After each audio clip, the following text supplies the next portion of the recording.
And now let's take a quick look at the headlines. Prime Minister Narendra Modi directs all concerned ministries to make preparations for El Nino impact, asks states to focus on providing relief from heat.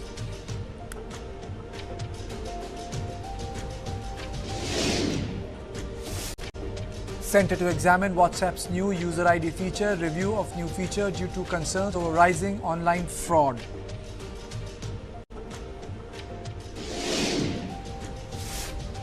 Following the Ram Mandir donation route as part of the enhanced security measures, cash counting staff at the temple to now wear pocket-free coveralls with 2 police personnel overseeing the counting process.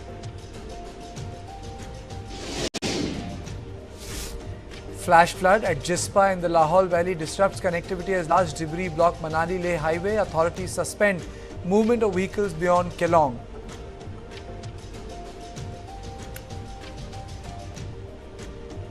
A peace letter has been written to Prime Minister Narendra Modi and Pakistan's Prime Minister Shehbaz Sharif.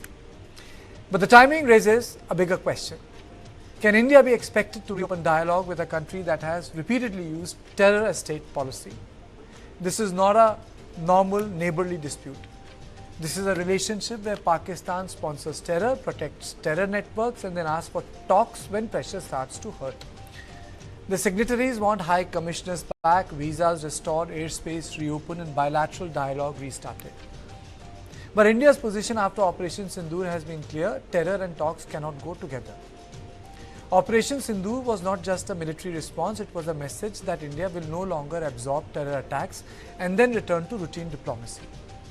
So the debate is simple: should India talk peace while Pakistan's terror ecosystem remains untouched? The letter also calls for reopening Attari-Wagah, restoring trade and reviving cross-border travel. But India has already sent a hard message through the Indus Water Treaty being held in abeyance. For decades, Pakistan enjoyed the benefits of treaties while allowing terror to bleed India. That old formula is over. If Pakistan wants water, trade, travel and diplomacy, it must first dismantle the terror machinery it has nurtured for decades. The peace appeal has now opened a political fault line. On one side are leaders like Mehbooba Mufti and Farooq Abdullah, who have backed the call for dialogue, diplomacy and people-to-people contact with Pakistan. But the BJP's counter is expected to be blunt and national security first. How can India talk peace with the country that sponsors terror? Pahalgam के ठीक बाद अब cricket खेल रहे हैं Dubai में। क्या हाथ नहीं मिलाएंगे? मतलब ये पाखंड है कि नहीं? इस तरह के पाखंड से बचने का एकमात्र उपाय है कि आप एक तरफ आप ट्रैक टू डिप्लोमेसी में लगे हुए हैं, राम माधव जी का नाम आ रहा है, अभी कभी आकर के हल्का डिनायल होता है। ये जो एक पार्टीशन के वक्त से जो चीज थी उसको अगर हम थोड़ा ईज करें, बहाल करें, इसकी हमने उम्मीद की है दोनों सदर से। जो वाजपेयी जी का था कि आप दोस्त बदल सकते हैं, हमसाया नहीं, मुझे लगता है उस चीज़ को एंडोर्समेंट मिल रही है। तो आज हमने ये लेटर भी इंडिया के प्राइम मिनिस्टर को और पाकिस्तान को प्राइम मिनिस्टर को लिखा है, ये जानते हुए कि कोई भी प्राइम मिनिस्टर कितना भी ताकतवर हो, उसकी जो लेगेसी है वो ये नहीं होती वो कितना ताकतवर था या वो कितने साल प्राइम मिनिस्टर ऑफिस में रहा। उसकी लेगेसी इससे देखी जाती है कि उसने अपने वक्त में कितने कॉन्फ्लिक्ट रिजॉल्व किए। Rather than have respect for the bravery of our armed forces, and rather than have some amount of sacrifice and some amount of sympathy for the victims of Pakistani terror, here comes a bunch of terror apologists. Manoj Jha, Farooq Abdullah, Mufti, all the usual suspects who are saying we should talk to Pakistan. These are the same people who keep on batting even after terrorism is done by Pakistan. These are the same people who have soft approach on terrorism. After 26/11, what did we do? Nothing. This kind of letter is an insult to the martyrs also. The appeal speaks of culture, religion, heritage and people-to-people contact, but people-to-people contact also cannot be a mask for state-sponsored terror. Kartarpur, visa, buses, borders cannot be discussed in isolation from Pahalgam, Pulwama, 26/11, decades of cross-border bloodshed. Peace is not a slogan. Peace begins when Pakistan stops exporting terror. But the bigger question here is, and with the guest, the larger idea of this conversation is, should we talk to Pakistan? What should we talk to Pakistan? Whom should we talk to in Pakistan? Should we be talking to Asim Munir? Can our conversation change the behavior of the state of Pakistan? What should be expectation from Pakistan? So in this conversation, I've got three very known experts, and this conversation is not going to be about BJP and Congress. This conversation is not going to be about rhetorical position. This conversation is going to be about what should India be doing. And I have got three people who understands the issue of national security very well. I am joined by Dr. Tara Kartha, former Director, National Security Council Secretariat, Ambassador Veena Sikri, former Indian diplomat, and I am also joined by Lieutenant General Shaukin Chauhan, former DG Assam Rifles, and he recently wrote a book on Pakistan. Let me start with Dr. Tara Kartha. Madam, should we talk to Pakistan? And if we should, why should we talk to Pakistan? Is it the right moment to talk to Pakistan? And if we are talking to Pakistan, madam, who are we talking to? What is track 2? How should we encompass it? And please educate our viewers, because a lot of things get lost in rhetoric. Yeah, actually, in the broader sense, when you said, should we talk to Pakistan? Yes, we should. Because even during the height of the Cold War, you had, the Soviet Union and the US talking to each other. That's how eventually they brought down tension. They came to the first nuclear treaty. So on the broad question, should we talk? Yes. What should we talk about? That is also actually far more narrow. It should be far easier. You said, listen, let's sort out this, keep that Kashmir issue aside, and which is what we've been doing. That was the whole dialogue process was about that. Number 3, at the moment, should we talk? No.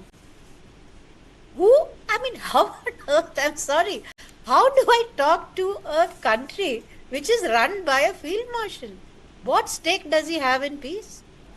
He has the Pakistan army has absolutely no stakes in saying, we are friends with India and let's sort those two. They have no stakes. The mistakes and its shambles which democracy brings with it, at least is accountable to the people to bring some improvement in their life. If trade, for example, has to start, it will bring hell of a lot of benefits to Pakistan. That will be appreciated by a democracy. Not by how does General Munir and crowd want or even care whether the people on the ground are better off or not. So that's why I said there are 3 different answers to your question.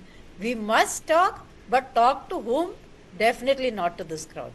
And I just, if I may add here just for a minute, in my experience of this whole track 2 dialogue, it was nice to talk to the Pakistanis. There are, of course, a lot of sensible people out there who are at the track 2 level, track 1.5 level, who genuinely want this thing to go forward. But in the end, did anything come out of it? No.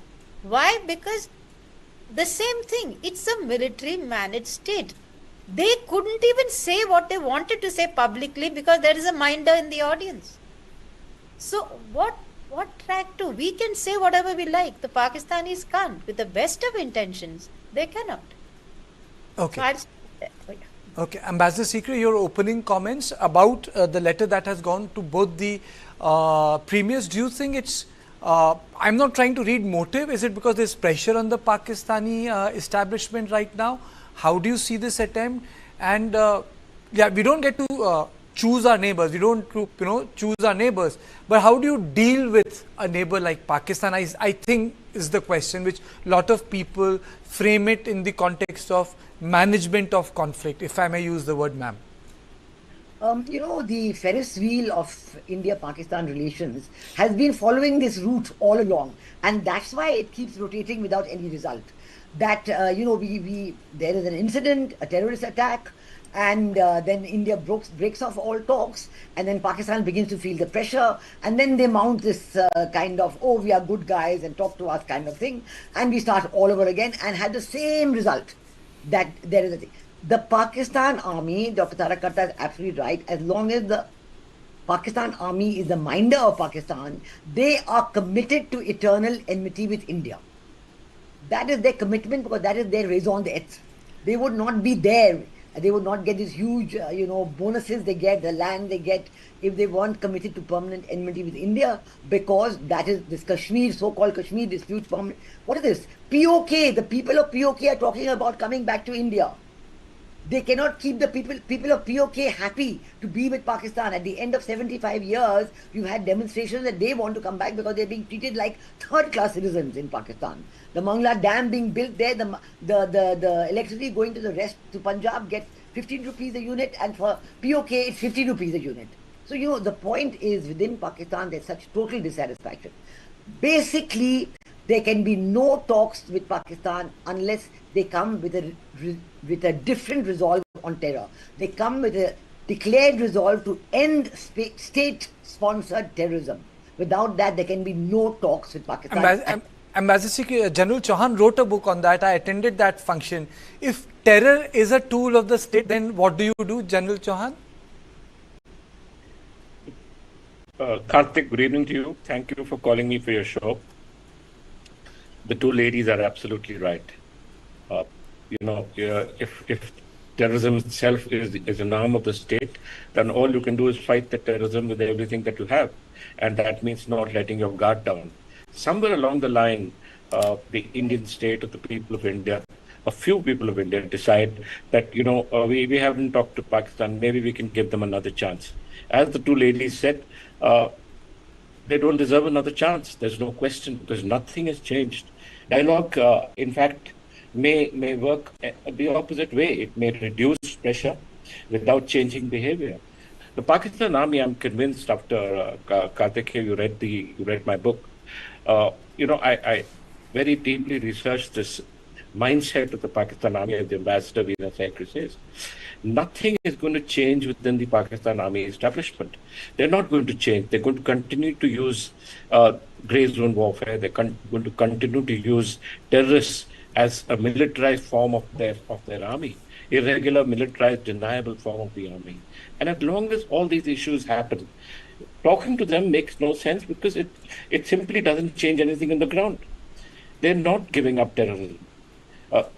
Moment we allow something like that, the security concerns about the border are continue to remain significant.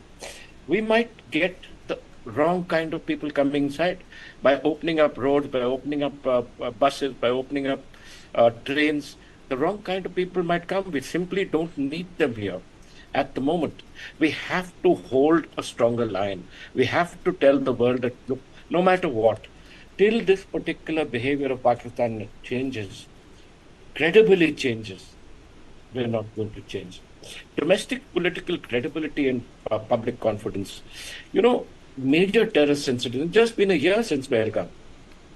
And there's already a talk that there's going to be another terrorist attack. Every time this happens, every time we let our guard down, there's a terrorist attack. And every time we are forced to retaliate. And every time the same process happens, as the Ambassador said. The circle does not seem to change. So we must never let our guard down with Pakistan.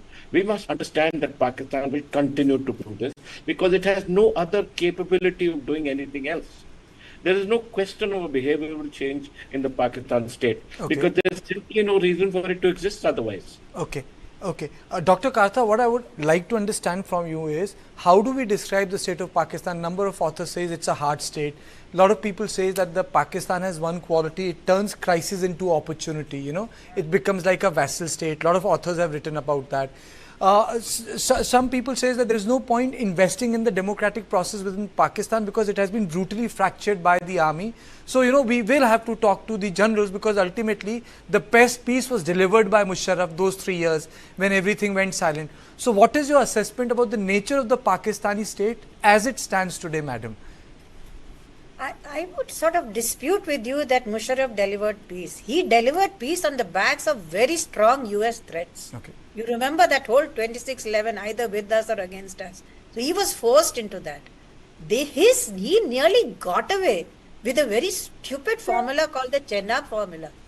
I mean, that was ridiculous. There were people here actually trying to sort of agree to the fact that Kashmir would be divided along communal lines.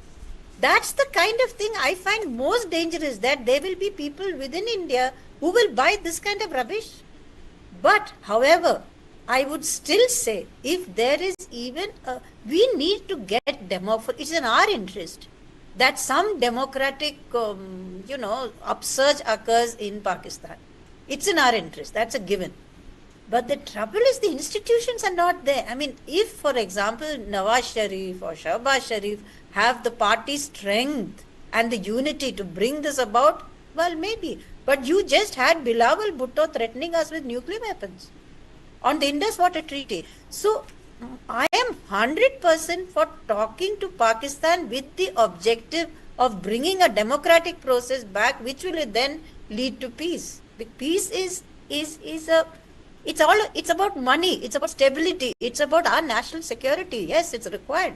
So who should we invest in terms of investing in the actors, those who can work for, like I remember my conversation with Ambassador Sikri, Dr. Karta. She was there during the Simla meet when as a young IFS officer, and I did my research on that, and she told me that maybe Indira Gandhi was trying to invest in Bhutto, who said that everything would be lost if don't give me that. So maybe I thought I interpreted her, maybe Indira Gandhi was trying to invest in Bhutto, but Bhutto actually ended up backstabbing India. So like you said, madam, that Bilawal is saying we'll use nuclear weapons.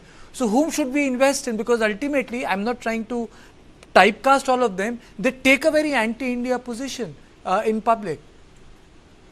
I'll tell you something. There are, instead of these strange, things which I don't want to name people, there are people in Pakistan, for example, on climate.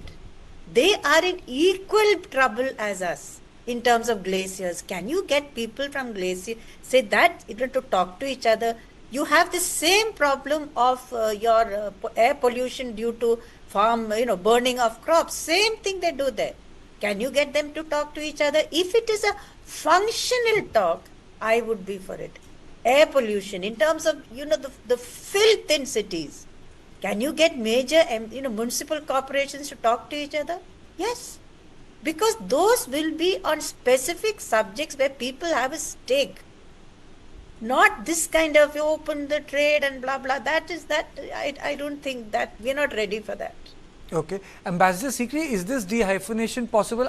Please correct me. I think Atal Bihari Vajpayee wanted to attempt that in a different way, this sort of a dehyphenation, contentious issues, core issues, and then certain issues on which they could work together, ma'am?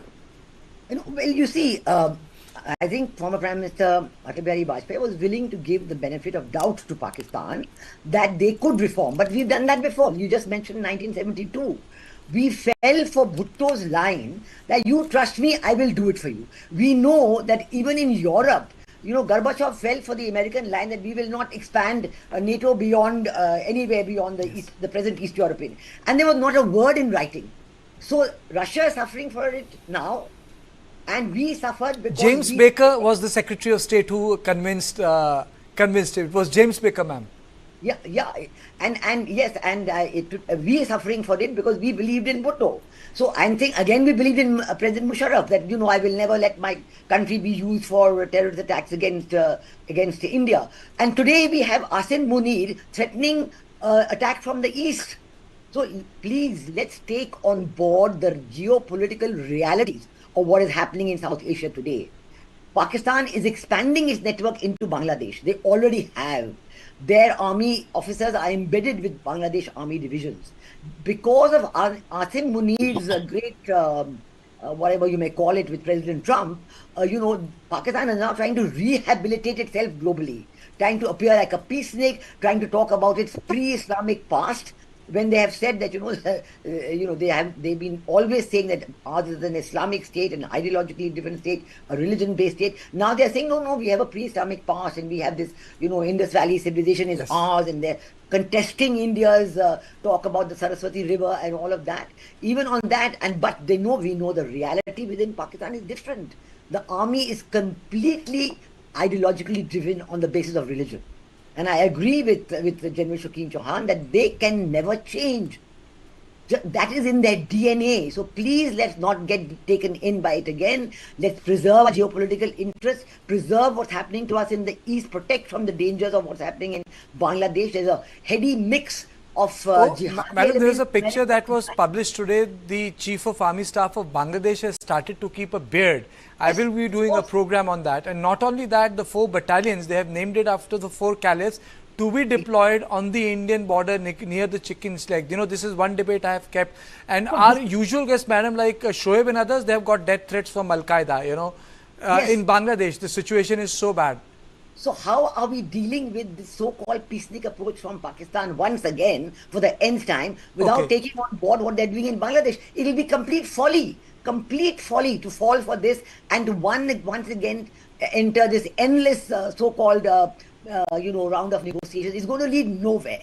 We have to only have the hardline approach to if they're not willing to end state-sponsored terrorism by themselves, we have to do something about it ourselves. Okay, you people have dealt with powerful people, the premiers. I'm not the one who has sat in those rooms. General Chauhan, sometimes the personality of the person occupying the top position matters. Is Asim Munir the most well-ensconced general right now in Pakistan, even better position than Ayub? My question stems from the fact the way Zia changed the character of the Pakistani army and the Pakistani state. Is Asim Munir sir doing the same in a different way? Again, changing the character, making it even harder? Karthik, I'm certain he is. He's well ensconced, there's no doubt about that. Does he have the same power that Zia had? Yes, definitely. He's the field marshal. He's the chief of defense staff. He looks after everything. Is he in a position to change everything? He is. He's definitely the position to change promotion rules. He's definitely a position to add certain subjects in the Pakistan Military Academy, which will make the students more radicalized.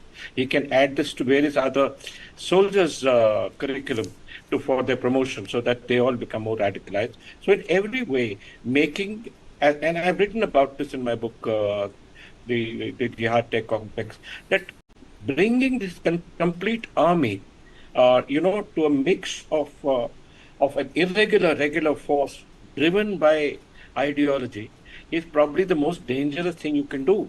Ideology is the only way that Pakistan can actually keep its country together and to fight us, or to continue to oppose us, or to continue to think that they are better than us. And that ideology is never going to change. If that ideology is never going to change, then we can never let our guard down. So the idea of talking to Pakistan should not exist. Yes, as Tarakarta said, maybe focused talks on pollution, on water, etc., could be attempted, not at the diplomatic levels, could be attempted by experts at a certain level.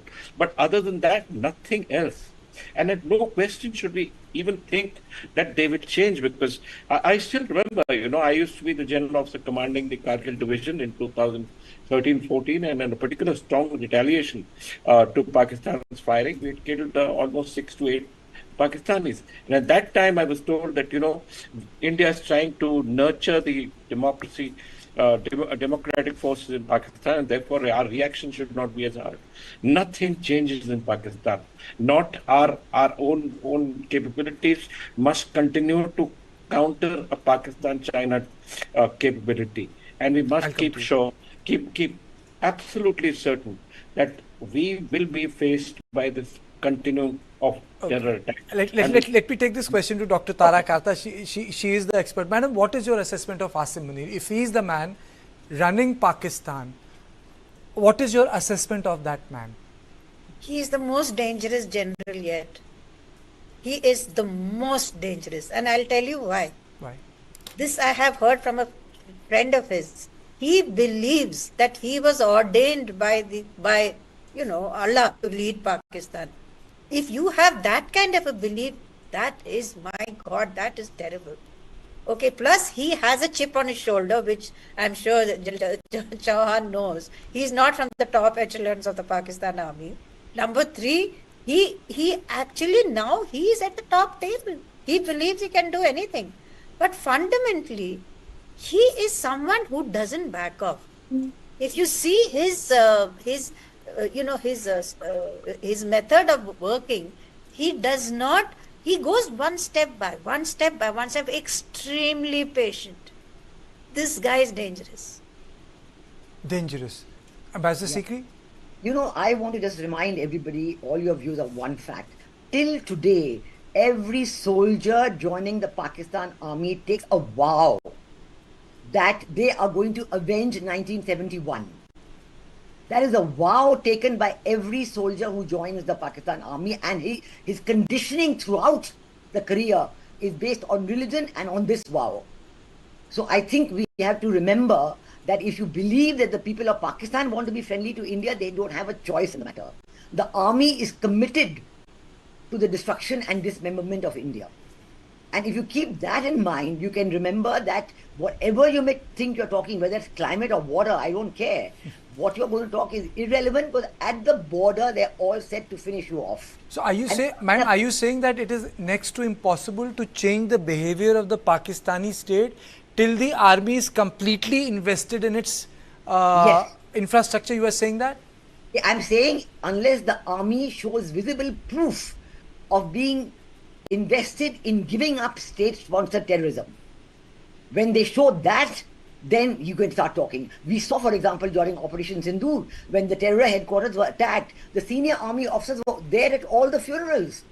They had no compunction in displaying their sympathy with the terrorist groups, even while accepting that, yes, the terrorist headquarters were attacked. So please, we have to have no illusions about this. And any illusion will only be at the cost of our national security.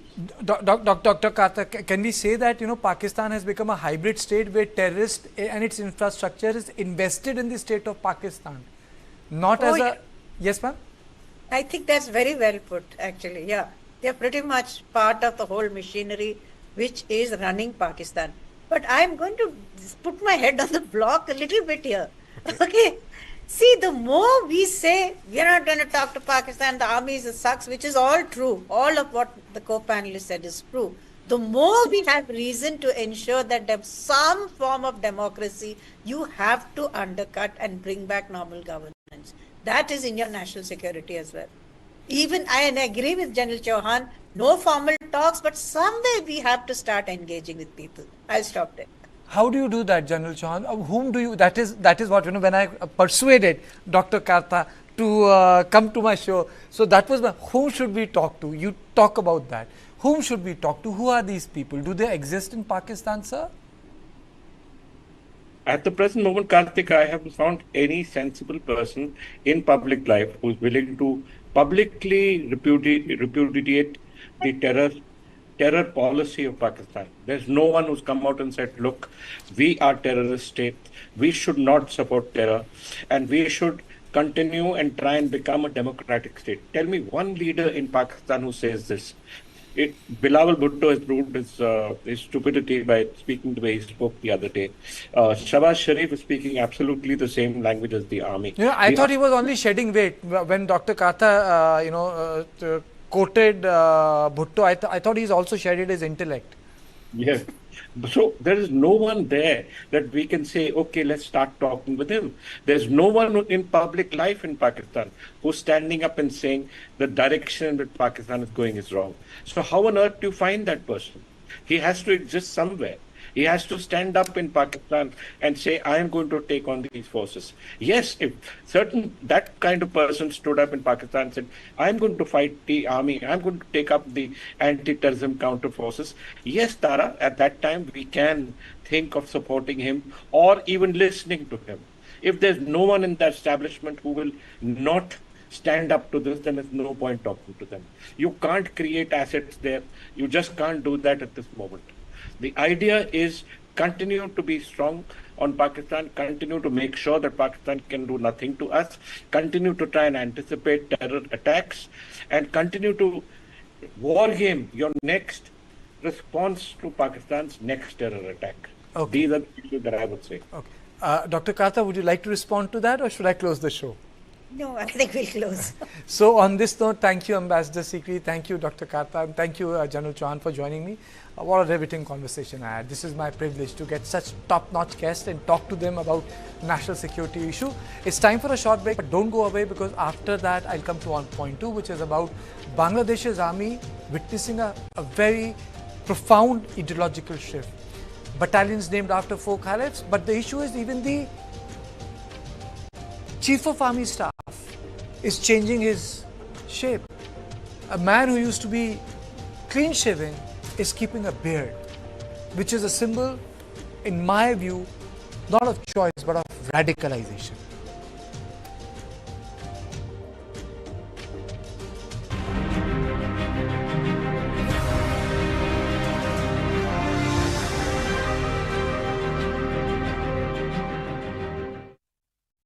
Meet the tomorrow today. ICFI is the bridge between tomorrow and today. Bridge between aspirations and accomplishment. Bridge between I wish